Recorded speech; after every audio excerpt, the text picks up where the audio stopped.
Hey guys, welcome back to my channel. Today we are starting a new series that I am doing with my family. Today we're featuring none other than my grandmother. Introduce yourself. Anita.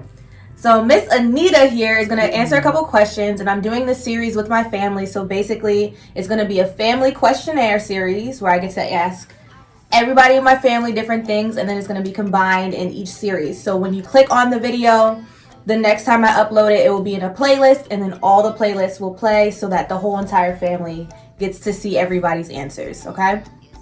So we're gonna go off a whim a little bit. I didn't have the answer, like questions written down exactly, but I know what I want to ask. And I'm doing this because I want to have all our family's memories, and everybody gets to share it through a social platform, which is easier than how you guys probably were able to share before, where you wrote notes and stuff like that, right? Without further ado, let's go ahead and hop straight into this video. Okay, Miss Anita Louise, what year were you born? 1943. So that makes you how old? 79. So currently, today's date is what? March 22nd, 2022. My grandmother is 79 years old. Do you feel like that's a big accomplishment? A big accomplishment? Yeah, making it to 79. Do you see it as an accomplishment? Or you just think, oh, it's just another year? No, it was an accomplishment. Mm-hmm. So when you were growing up, what is your greatest memory? Something that you just love that happened when you were a child. Wow. A child that I love to have. Or a teenage, but one of your greatest memories growing up. Probably writing my poetry. I was more active with it. So can you tell them a little bit more in depth, like, were you published as a poet, writer? Did you want to write more? Did you stop writing? Do you still want to write? Kind of expand on it. I stopped writing, but I also still want to write. And I was published in a book where people sent it into the book, and they chose from the people that sent in who they wanted to put in the book. So I made the book about 2 or 3 times. Do you remember what the book's name was? It's poetry something. It's a thick book because people everywhere and all from all kinds of walks of life, but you can still submit, and they have like a prize thing. And one thing that you do get is you do get printed if they say so. So they look at your work, and they send you a book, and you look in there, and there you are. So did you want to pursue that as a career at one point? Like, what was your dream job growing up? Good point. Wow. Well, I don't know whether it was a dream job, but what I wanted to do. Well, I was going to a teacher's college at one point, so at that time, when I first started out, straight out of high school, I went into a teacher's college, and so then my objective became that I wanted to teach, and then just go through this and get through it. So you wanted to be a teacher at That one was point. at that point. So what job did you end up working? As a teacher, or you mean in life? In life, how many jobs have you had, and what were they? Let's do that. Okay, well, as a military wife, we were all over the country and the world, and I got a chance to work in a lot of our exchanges on the bases. I had a chance to visit other countries, meet new people, other kinds of people, and learn that everybody can be nice when they want to. And so it makes you want to feel like you can be nice too, definitely. So we made a lot of good friends, really. So that was the best part. And I still reach out to them now. And all these years have passed. But I keep up with them, and that's something I really treasure. I thought that you worked as an accountant. Like, what? Yes, I did. I worked when I worked for the federal, I was accounting and budget. So you were good with math. Excellent, I was. So you did math and you wrote, so you excelled in all aspects, basically, like math, literature. I love to writing. read. I love to read. Yes, I read a lot of books. What is your favorite book? Or do you have a favorite book? Good. What was that? Oh, I gotta think about that. I can visualize it. I just can't think of the name of the book. And in fact, it's in the room on the shelf. I don't know. I like all kinds of books. I like things that relax you. I'm not a murder book person. Like murder mystery. It's not the best ever. Once in a while, if they got a good mystery on TV, now that I'd like to watch that. That just to So you relax. rather watch it than read about it?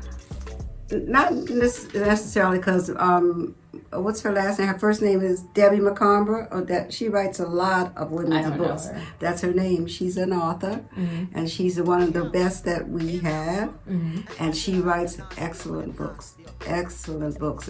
I think women would pay more attention to it because she speaks the language almost of women, and they give her that like a feather in her cap when they talk about her, because she can hit that note, and when she puts that type into that machine, she knows women, she knows us, and so her ways are just, her writing comes out so perfectly. Sometimes you can't put the book down. She's an excellent writer, and I wouldn't have mind doing that either.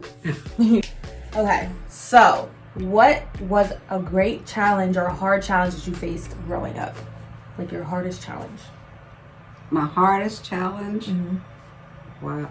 Oh. One I was really good in and one I wasn't so good in. It's math. It's one of them.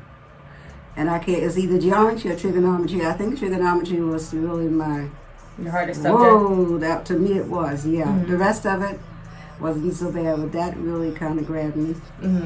What's something that changed your life, you feel? Like changed your life in a direction that you didn't feel like it was going to go in?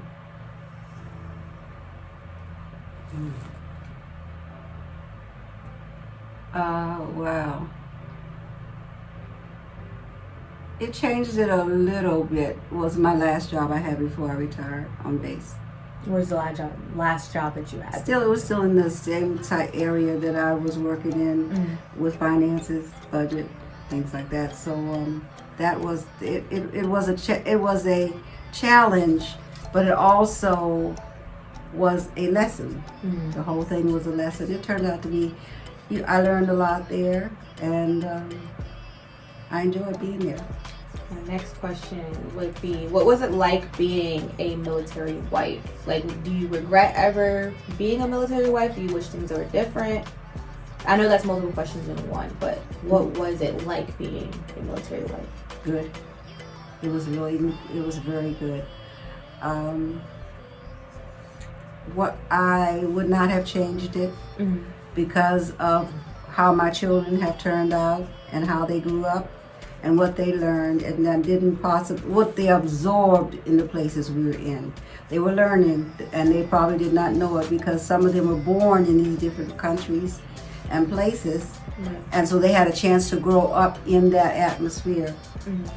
But I think it taught them how to get along with people, all people, and the kindness that people show, to return their kindness in turn. But you also learn, these people are not as bad as they write in the books or they might show on TV, because everybody is not like that.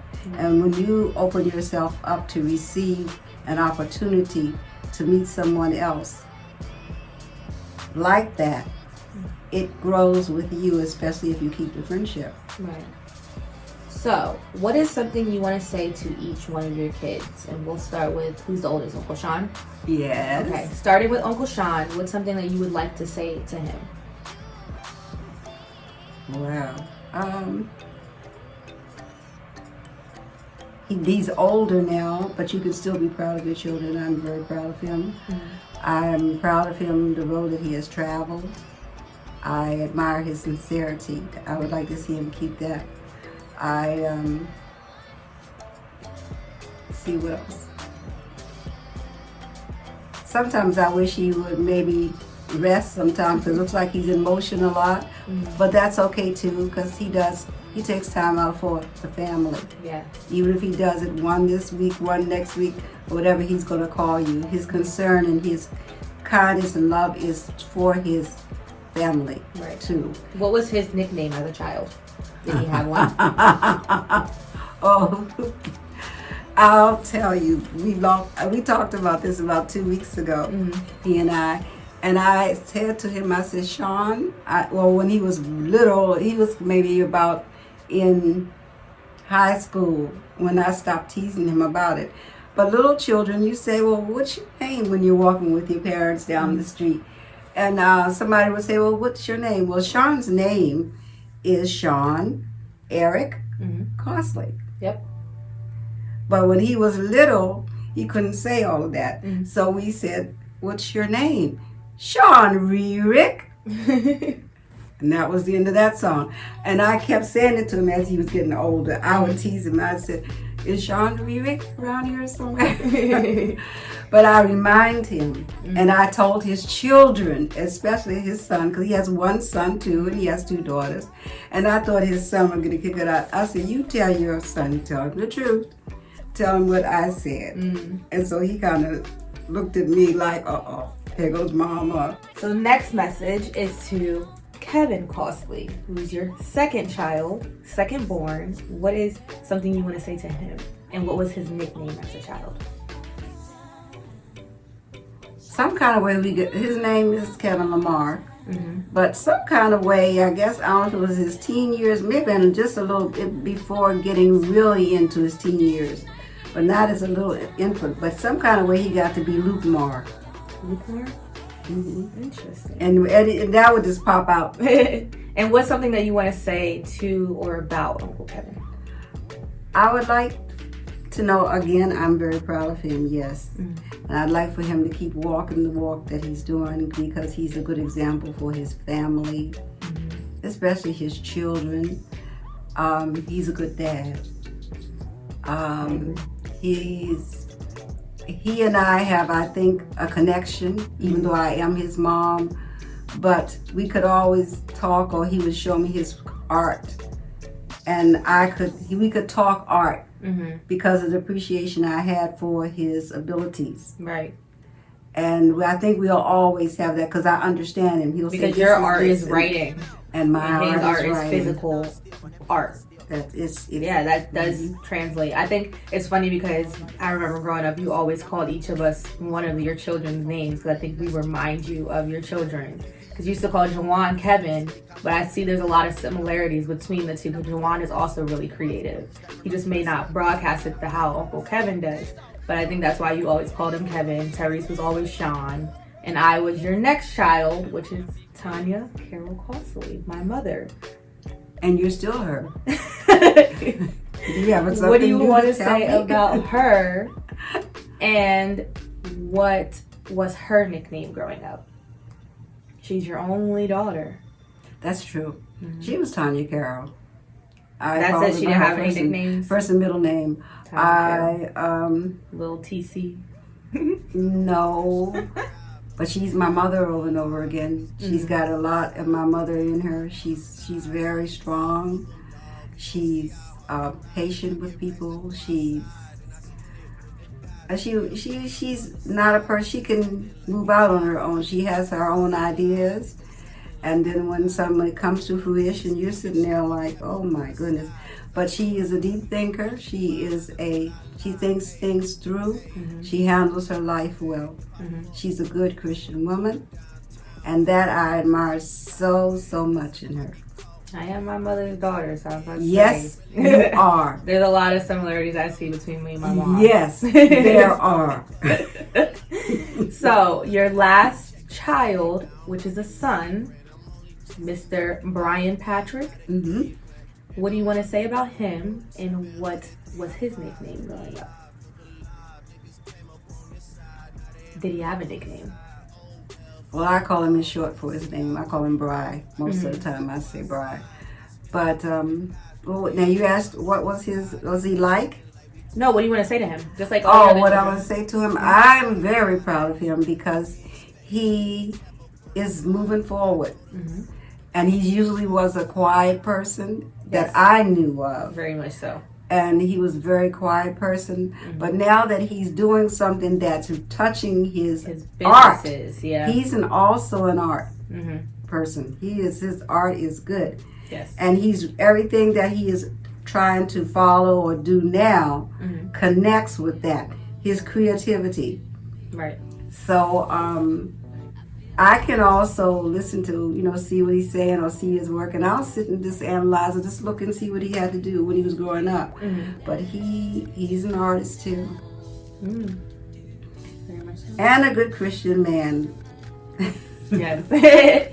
Okay, I know you have a lot of grandchildren. So what is something you want to say to all your grandchildren as a whole? Because it's too much to go down each and every one of us. So what do you want to say to all your grandchildren as a whole? Even the little ones? Even the little ones. I would like to say to them, now I'm stuck on an age group, not from infancy, up, because they're not in control as infants as much as they develop the control as. So this could be a message for when they're older too. Yeah, that's what I'm trying to think. The same thing. One of the things that I said to you, started saying to you this past year that has passed, and it was a very short sentence. The operative word for you is forward. And maybe I can change it and say it to something they may understand, or they may be old enough at that time to understand what I mean by forward. You're going to have things going on in your life, things you have to complete going towards your life, and then sometimes you make a mistake and you're running away from life. But your operative word is forward, because as long as you face forward, you are going forward. You are excelling. You are learning. You are saving some of it in your mind and heart, but you remember it going forward. Even in your faith, the operative word is forward, because you're moving towards God, for God, to others. Forward. Don't just sit in a little thing and you can't move. Also, always remember your Creator, what He has done for you so far, what you would like to do, and you can just dream yourself away, because it's your dream and your desire. And guess who knows more about it than you do? Amen. Yeah, that's good. Okay, so we have a few more questions and we'll be done. My next question, or what statement or whatever, would be, what do you want to say to your siblings? So you have two. Okay. Right? You have Aunt Sylvia and Uncle David. Yes. So what do you want to say to your siblings? Because you were the oldest, weren't you? Yes. Yeah. So what do you want to say to them? Oh, wow. I would start singing, but I'm not going to sing. Well, I don't know. Can I sing one line? Go ahead. We've come this far by faith, leaning on the Lord, trusting in His holy word. He never failed. He's never failed me yet. That's all you want to say to them? You and Aunt Sylvia were really close, weren't you? Or Yes, were you closer no, with your because brother? I was away. I was the oldest sister. I'm like 7 years older than she is. David and I are like maybe 5 or something. So like you that. were older. So you were already like out of the house as they grew up. And with the military going, I went away. I went away to high school, and I lived at the high school. I lived at the Catholic school. I was in Catholic high school. I was in a Catholic elementary school, but and then I left there and I went on into the college area. But I didn't stay with the Catholic school. But there's nothing wrong with that. I enjoyed it. You thought you were going to be a nun, weren't you? That's what you wanted to do at one point, right? Well, if you call putting your bath towel around your head like the nuns have it. When we were in 5th and 6th grade, we thought we all in the class, the girls were going to be. So at home, I would put a towel on and pretend. But you didn't do it. You see the towel? So, I have a deep question you may or may not want to answer. Okay. Okay. So, you were divorced, correct? I'm divorced. Yes.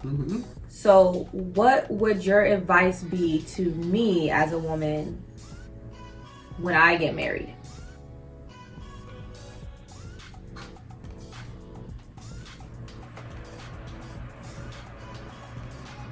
When you get married, always say what you really feel.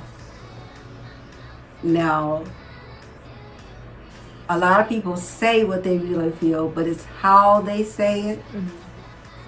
And those who are afraid to say it is how they don't say it.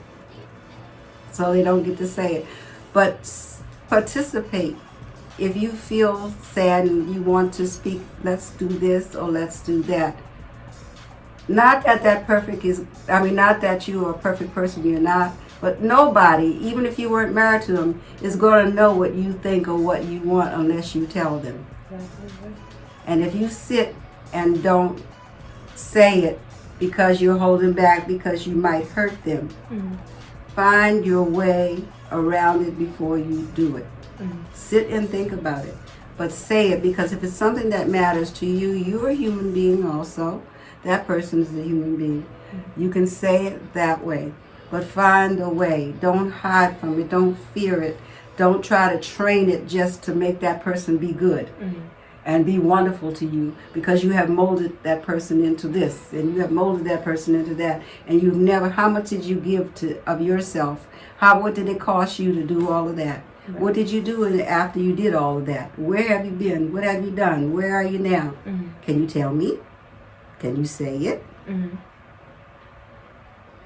Not you. The Alana that I know. So you would have had to train yourself awful hard, because you do not sit and chew on your words. See, Tanya, see what I'm saying? Okay, so our last and final question, which is another deep question. Oh dear. When you pass, how do you want to be remembered? And what would you want your final words to be? What do I want to deeply be remembered? No, how do you want to be remembered? And what do you want your final words to be? Oh, how to remember is to remember that I like to tell jokes. And they just come right out on their own. I don't sit and study books or anything like that. And I like to make people laugh. And it took me a minute to realize that I was enjoying what I was doing, so I do it worse. And what was the second part? What do you want your final words to be? My final words? My final words? Oh. If you could just say one sentence, what would you want it to be?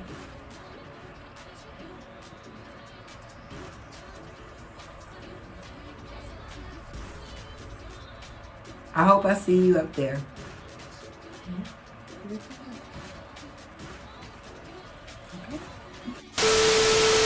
Alright, so it's been so wonderful sitting here talking with my grandmother. I'm her favorite grandchild.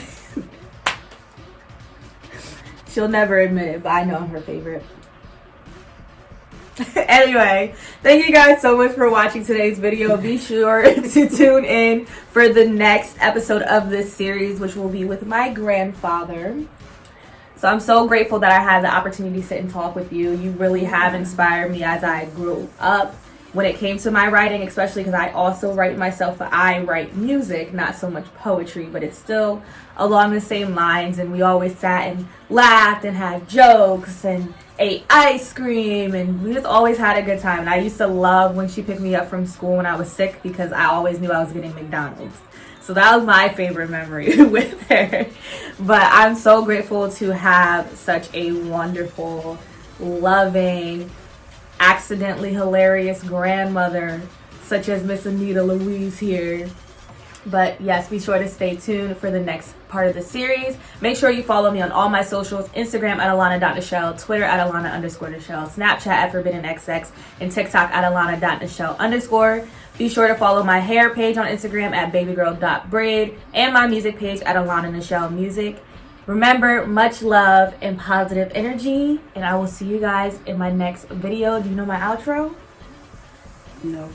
We're just gonna say bye. You have to say that too? You want to try it? Bye.